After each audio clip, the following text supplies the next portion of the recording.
Okay, welcome back to my channel. Today we are going to replace the batteries for this MX650 Razor battery powered dirt bike. We already did this with our other Razor dirt bike and the batteries work fantastic. And so we're going to do it for this dirt bike and we're going to show you how to do it. The standard Razor batteries are stupid expensive. So we didn't want to spend the money on doing that. And so there's a quick video on how to replace them with the Mighty Max batteries that you can buy on Amazon. The link's going to be in the description below. And these batteries are basically the exact same type batteries that you would get with the Razor ones, except for they are much, much cheaper. And the nice thing about them is once you actually do this process, anytime you want, you can switch the batteries out without having to clip wires and do stuff, but you do have to clip wires the first time. But after that, you can swap them all out by just taking the batteries out, putting new batteries in, and you're ready to roll again. So these actually, we found, perform better than the Razor batteries that came with the bike. So these perform better, they kind of charge faster. Everything is really kind of better with these. So because it works so well with that bike, we're gonna do it for this bike. So there's really, you have to take off this whole plastic piece, seat piece to get to the battery. So there's 3 bolts up here that you have to loosen. There's 2 that are under here. Once you loosen those, this whole piece comes off. So that's the first step in doing that. Okay, after you remove the seat, the second step of this really just to get to the battery compartment is you have to take these screws out and you're gonna take off this entire plastic piece. So really easy to do, just get yourself a good Allen wrench to do it real quick. And I just gotta quickly loosen those and this whole piece will kind of come off in 2 separate pieces and will expose your batteries. So it comes off in 2 pieces. I usually leave the screws in where they were, so I don't have to worry about that. So I just set that aside. And then the other side piece on the other side here pulls right off. There you go. And this one's connected though, so you gotta be a little bit careful with this one. The nice thing about it though is you just gotta be real careful pulling these things out. So they got little snaps in them. So as long as you push the snaps all the way down, these will disconnect and it'll make it a little bit easier to get in there. But you just gotta kind of work them a little bit slow so you don't break anything. There you go, and that disconnects. Now, you don't have to really worry about which one of these connect to where because they only connect to the ones they fit in. So there's not multiple ones there, so you don't have to really worry about that. This is the same thing. So really just gotta push in that clip, take that piece out, and you're good to go there. And then this one is about the same as this one. So just to keep them a little bit in check, you can see that this one's got multiple wires in it. If you wanted to, you could take a quick picture of it. But for the most part, you can see that this one goes in here. What I usually like to do with it is I'll take a piece of tape and just mark them, or I'll put them, you know, black to black. So I'll take a little piece of electrical tape so I know which ones go where.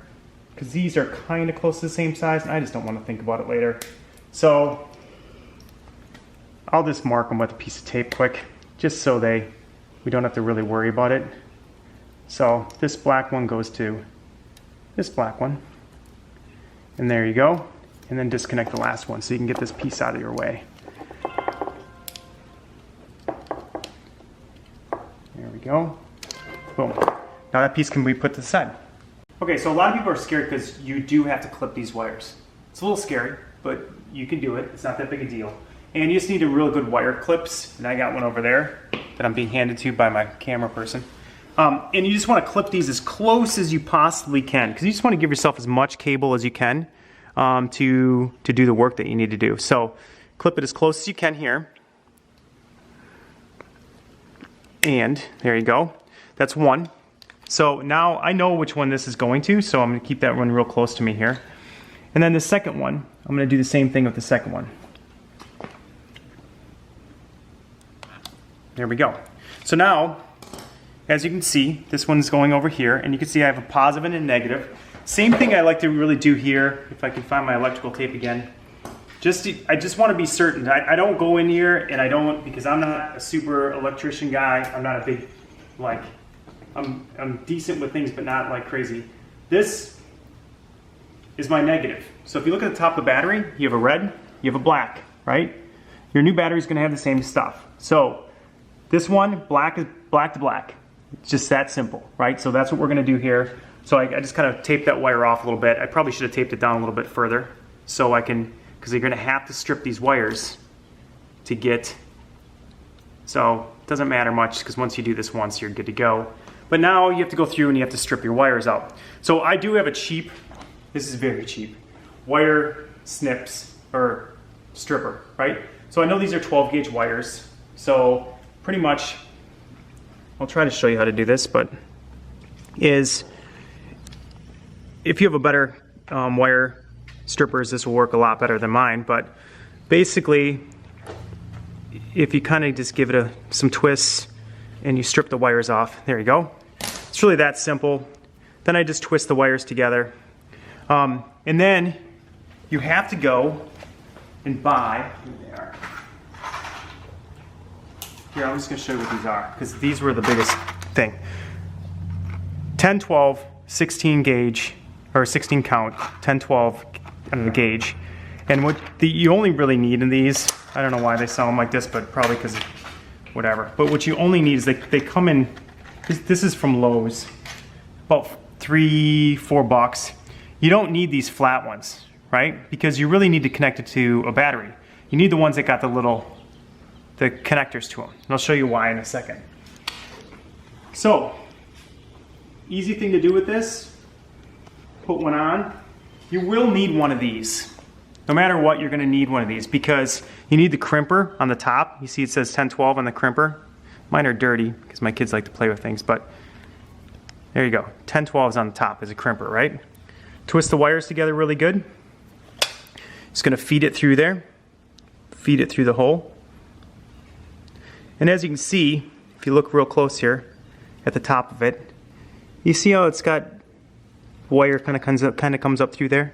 Yep, so that's going to really go onto our battery. So then you take the crimper on a 1012 and you crimp that sucker real tight because you don't want it to come off, right? So you crimp it. Now that alone should hold it, but because, like I said, I'm not super electrician guy, I always use a piece of black electrical tape just to give it a little bit more staying power. And my kids ride these things all the time, so if I ever have to redo this battery again, I don't want to have to redo all these crimping things. There we go. So you might see some other videos that are out there. Some people solder them on. I don't know why you'd ever solder these on. It doesn't make a lot of sense to me because you'll see real quick here that when I pull this one out, so I loosen this. This is just a holding bracket with some vibration pieces in it. And you can literally just pull the whole battery out. So this is the crap battery that we have. I always keep the pads in because, you know, it gives it a little bit of extra pads for the battery. And then the battery just literally stops, it fits right back in. You pull off the two little plastic pieces from it. Now here's where it gets really cool. So these now, really easy. You can just connect them like this and they push on tight. So you could see there's no real need to solder it. It's on there good. There's no way it's gonna come off. And then I do the other one right away too. So now I have one battery done. And so I don't have to worry about getting wires confused or anything crazy, right? That one's done. And then we're just gonna quickly put the bracket back on so we keep all of our parts separate and we should be good, and we'll move on to the second and third battery. Okay, we of course got the first battery done, which is the top battery of this dirt bike. And then we're moving on to the second and third battery. So I'm doing one at a time. So basically I clip the wires as close as I can to this battery again, close as you can to the terminals. You can see again, red to black, you can see, same thing with the new batteries, right? The Mighty Max batteries are the same, so red, black. And then just make sure when you're doing your crimping, you push the wire up. You can see this one a little bit clearer, right? You can see the wire's way up, so it's actually making a connection with that, right? So once you do that, you can see I'm just crimping it really nice and tight there, right? So now that should not come off just based on the crimping. So technically, if you didn't want to, because the crimping, all it's doing is really slamming and crushing that metal down on top of it, right? So you want to do that. And then I'm doing one at a time, so this way I know exactly what I'm doing here. So this one's going to my black, this one's going to my red, and I'm going to quickly tape those up, and then we're going to move on to the third battery. Okay, so what I'm going to do now is just pull out this battery. Okay, boom, tap the battery out, remove the shipping plastic items, and I'm going to slide this one in. Boom. So that's done. Then just tucking this under there a little bit, helps protect it a little bit. And then I have to put the thing on there to hold the batteries down anyway. But you can see now that's really in there really, really well. And there's my red. I'm gonna do the same thing with the black one, just kind of tuck it under and connect this via that terminal. If you didn't have a bunch of coffee, this would be a lot easier and your hands wouldn't shake so bad. There you go. Now that's your battery for your second one, and now we're going to move on to the third. So I'm going to repeat the entire process for the last battery. Clip them as close as you can to the terminals. Clip my red as close as I can. There you go. And then we'll put on the connectors, just like we did the other ones, and we'll be almost done.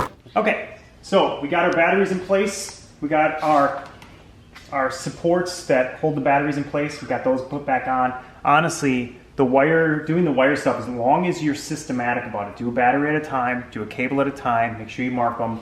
As long as you do that, that's the easy part of this whole project. Getting to the screws that Razor put in is more challenging just to get to those, but that is super easy. You guys can do this. This is not a hard thing to do. So now that we're done with that, we have to do our reconnection. So again, I marked this one with this black tape, so I know that this one goes here, right? And it only goes in one way. It goes in where it snaps, so I know that one goes there, right? So the second one goes in here. I know that for a fact. Where's my third one? My third one's over here. So there we go. So that one's here, and this one's here, right? So just got to snap them back into place.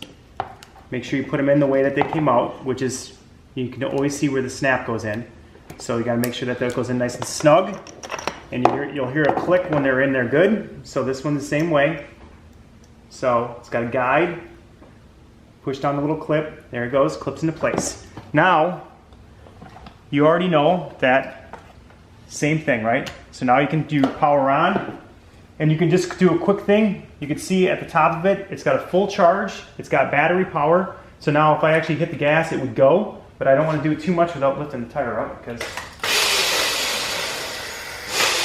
So now you see that this dirt bike's got brand new batteries, final assembly. That's all we gotta do is put everything back in place, put the screws back in, and we have basically a brand new dirt bike at this point. The only other thing that would ever have to be replaced in this thing is brakes, and you never know, we might do a video on that sometime down in the future. All right, so it's all put back together. All the pieces are put back on. Everything is the way it came from the factory, except for now it's got brand new batteries in it. So when you, if I lift up, it's got full power, right? Which is really nice. So, and that's it. So one of these kids maybe will have a helmet if you can find one, and I'll show you how quickly it runs. That's it. Oh, I guess I'm supposed to say subscribe, click the link below. You'll see the Mighty Max battery link. You'll see that there.